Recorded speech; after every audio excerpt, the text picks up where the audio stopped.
Hello friends, welcome to V V trends. இன்றைக்கி நம்ம சேனலில் பைனாப்பிள் கீர் எப்படி செய்கிறதுன்னு பார்க்கலாங்க. அதாவது அன்னாச்சி பழம் வச்சு ஒரு சூப்பரான பாயாசம் ரெசிபி பார்க்கலாம். அதுக்கு ஒரு பைனாப்பிள் எடுத்து சின்ன சின்ன சங்க்ஸாக கட் பண்ணியிருக்கேன்.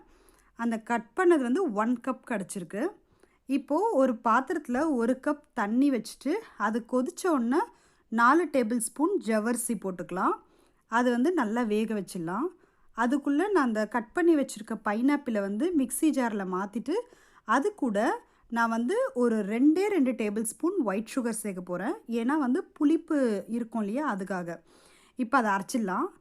இப்போது இது ஜவ்வரிசி வந்து வெந்துருச்சான்னு செக் பண்ணிக்கலாம். இப்போ வந்து பாதி வெந்திருக்கு. அதுக்கப்புறமா வந்து சேமியா இருக்கு இல்லையா, அது வந்து ஒரு 3 டேபிள் ஸ்பூன் போட்டுக்கலாம். இப்போது இந்த சேமியாவும் ஜவ்வரிசியும் ஓரளவுக்கு முக்கால்வாசி நல்லா வேகணும். அந்த மாதிரி வெந்ததுக்கப்புறம் தான் வந்து நம்ம வந்து பால் சேர்க்க போகிறோம். ஃபஸ்ட்டே பால் சேர்த்து நம்ம வேக வச்சோம் அப்படின்னா பால் வந்து ரொம்ப குறைஞ்சிரும். அதனால் நான் ஃபஸ்ட்டு வேக வச்சுட்டு அதுக்கப்புறமா வந்து பால் சேர்க்க போகிறேன். நான் வந்து ஏற்கனவே காய்ச்சின பால் தான் ஒரு 1/2 கப் அளவுக்கு சேர்த்துருக்கேன். இப்போ அந்த பால்லையே ஜவ்வரிசி சேமியா எல்லாமே வேக வச்சுட்டு அது நல்லா வெந்த உடனே இது தனியாக எடுத்து வச்சுக்க போகிறேன். இது வந்து நம்ம பின்னாடி சேர்க்க போகிறோம். இது தனியாக எடுத்து வச்சுட்டேன். இப்போது பாயாசம் செய்யலாம். அதுக்கு ஒரு பேன் ஹீட் பண்ணிவிட்டு 2 டேபிள் ஸ்பூன் நெய் விட்டுக்கலாம். இப்போ நம்ம நட்ஸ் எல்லாம் வந்து வறுக்க போகிறோம். அதுக்கு நான் கொஞ்சமாக வந்து பாதாம் பருப்பு எடுத்திருக்கேன். அதை சின்ன சின்னதாக சாப் பண்ணி போட்டுட்டு அது ஃப்ரை பண்ணிவிட்டு அதுக்கப்புறமா பீனட்ஸ், அதாவது வேர்க்கடலை போட்டுக்கலாம். அப்புறம் முந்திரி பருப்பு போட்டிருக்கேன். உங்கள்கிட்ட என்னென்ன நட்ஸ் இருக்கோ அதெல்லாம் போட்டுக்கலாம். நட்ஸ் வந்து உங்களோட சாய்ஸ் தான். அதுக்கப்புறம் பம்கின் சீட்ஸ் போட்டிருக்கேன். அதுக்கப்புறம் வந்து ரெய்சின்ஸ், அந்த காஞ்ச திராட்சை இருக்கு இல்லைங்களா, அது போட்டிருக்கேன். இது எல்லாமே போட்டுட்டு நல்லா ஃப்ரை பண்ணிவிட்டு இதை வந்து தனியாக ஒரு பவுலில் ட்ரான்ஸ்ஃபர் பண்ணி வச்சுக்கலாம். இப்போ அதே பேன்லேயே வந்து நெய் இருக்கும் இல்லையா, அந்த நெய்லேயே வந்து அந்த பைனாப்பிளும் சர்க்கரையும் அரைச்சி வச்சுருக்கிற அந்த பியூரி அதை வந்து போட்டுட்டு நல்லா ஒரு 2 to 3 மினிட்ஸ் குக் பண்ணால் போதும். ரொம்ப குக் பண்ணணுன்னு அவசியம் இல்லை. இப்போ அந்த 2 to 3 மினிட்ஸ் நல்லா குக் பண்ணிவிட்டு இது வந்து நான் கொஞ்சம் இந்த வாயில் வந்து சின்ன சின்னதாக கடிப்படுறதுக்கு நல்லாயிருக்குன்றதுனால பைனாப்பிள் வந்து குட்டி குட்டியாக கட் பண்ணி சும்மா கொஞ்சம் ஆட் பண்ணியிருக்கேன். நீங்கள் வந்து பைனாப்பிள்னாவே புளிப்பு தான். ஆனால் நம்ம வந்து ஓரளவு கொஞ்சம் புளிப்பு இருக்கிற மாதிரி பார்த்துக்கோங்க. ரொம்ப புளிப்பு இருக்கிற பைனாப்பிள் வேண்டாம். இப்போது இதில் வந்து ஏற்கனவே வேக வச்ச ஜவ்வரிசி சேமியா அதெல்லாம் வந்து சேர்த்துக்கலாம். சேர்த்துட்டு இந்த பைனாப்பிள் கூட சேர்த்து நல்லா வேக வச்சிடலாங்க. இப்போது நான் இதில் வந்து வெல்லம் தான் சேர்க்க போகிறேன். நான் வந்து பனவெல்லம் எடுத்திருக்கேன். அந்த ப்ரௌன் கலரில் டார்க் ப்ரௌனில் இருக்கிற பனவெல்லம் வந்து 1 கப் எடுத்துகிட்டு அதில் கொஞ்சமாக தண்ணி ஊற்றி அது வந்து நல்லா கரைச்சிக்கலாம். இதுக்கு வந்து பாகு பதம் அதெல்லாம் எதுவுமே வேணாம். ஜஸ்ட்டு அதில் வந்து மண்ணெல்லாம் இருக்கும். ஸோ அதுக்காக தான் அதை வந்து நல்லா கரைச்சிட்டு இதை வந்து ஃபில்ட்ரு பண்ணி எடுத்துக்க போகிறோம். இப்போது இது எல்லாமே நல்லா கரைஞ்சிருச்சு பாருங்கள். கரைஞ்ச உடனே நான் ஒரு ஸ்டீல் வடிகட்டுறதை வச்சு அதை வந்து ஃபில்ட்ரு பண்ணி எடுத்துக்கிறேன். பாருங்கள், அந்த சின்ன சின்ன தூசியெல்லாம் வெளியில் வந்துடும்.